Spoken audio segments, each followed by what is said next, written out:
Hey guys, it's Becca. I wanted to start this video by acknowledging that the last 2 weeks have been very eye-opening for me as a privileged white woman. I am much more aware now of the role that I can play in either dismantling or perpetuating white supremacy by the choices that I make moving forward. If I've learned really anything from my art journey, it's that growth is fundamentally effortful. And that means growth in your personal life, in society, in your art journey. It requires effort. And it also requires a commitment to sit with discomfort and sit with sustained discomfort. And of course, it's really easy to post on social media. It's really easy to go off on somebody in a comment section. But what I want is meaningful change. And meaningful change only happens when you commit to showing up and doing the work. And that takes time. So for me, what this looks like is educating myself on the history of racism in America. It means listening to Black people, and it means having difficult conversations with my friends and family. But the root of it is that it means I have to look at myself and see where I have failed and to see my own shortcomings on this issue. So that is what I am doing now, and that is what I will continue to do moving forward, both in my personal life and on this channel.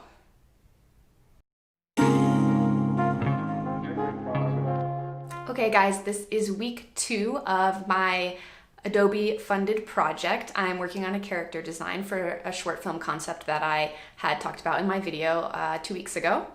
And based on your feedback, I picked 2 characters and I moved forward with those. One of them I picked directly as it was, and the other one I kind of mishmashed a few different characteristics that both I liked and got positive feedback in the comments. So I picked those 2 characters and then I started really delving into them to figure out which one is the one I'm gonna pick moving forward.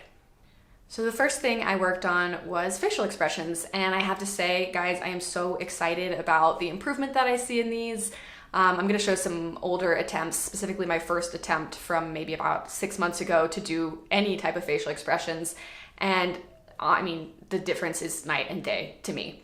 So it's really exciting when you start to see some of your work paying off and you can really see a lot of improvement in your work, and that's what I'm seeing here. There are definitely some issues with perspective, and in some cases I sort of lose the character a little bit.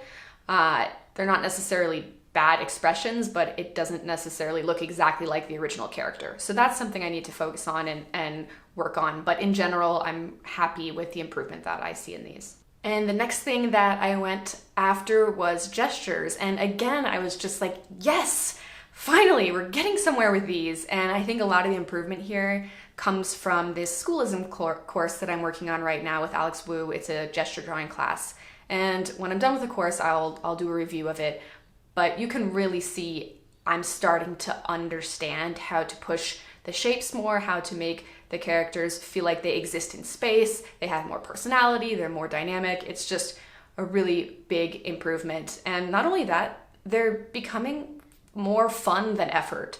So at this point, I'm getting to the place where I can draw and it feels fun. It doesn't feel so difficult, and that's a great feeling. And the last step was picking some colors. And even though these designs are not done, I felt like it was probably smart to start thinking about colors at this point. So one really weird habit that I have is that I take a lot of photos so that I can remember color palettes from things. I'm not actually particularly interested in the photo. I just want to remember particular combinations of colors. Does anyone else do that? Is that weird? Anyway, I'm not doing this anymore because there is a better solution for this. At the beginning of my grant fund period with Adobe, I got some one-on-one software training, which was a really cool perk of the grant. And one piece of software that I did not know about is called Adobe Capture, and it's very cool and it's also free. So there is like a bunch of stuff in this app that I do not use, but the really cool thing is the color section of it. And basically what you do is you take a photo and somehow Adobe creates a beautiful color palette from it. And it's eerie because it's like they have these little tiny color expert people in there like calculating the perfect color palettes, because every palette you get is gorgeous. You know, they use actual calculations to pull colors that look best together. And it's been so helpful to just have all of these saved in one place. If you work in Adobe software, which I do, it pulls them all into Photoshop, it pulls them all into Fresco, and you can reference them to use for your own work. And even if you don't work in Adobe, you can still have this library of color palettes that kind of suit you. So for my project, I've been using some books that I got from the library, as well as just pulling colors from palettes that I had created with all these terrible photos that I have on my phone from years ago.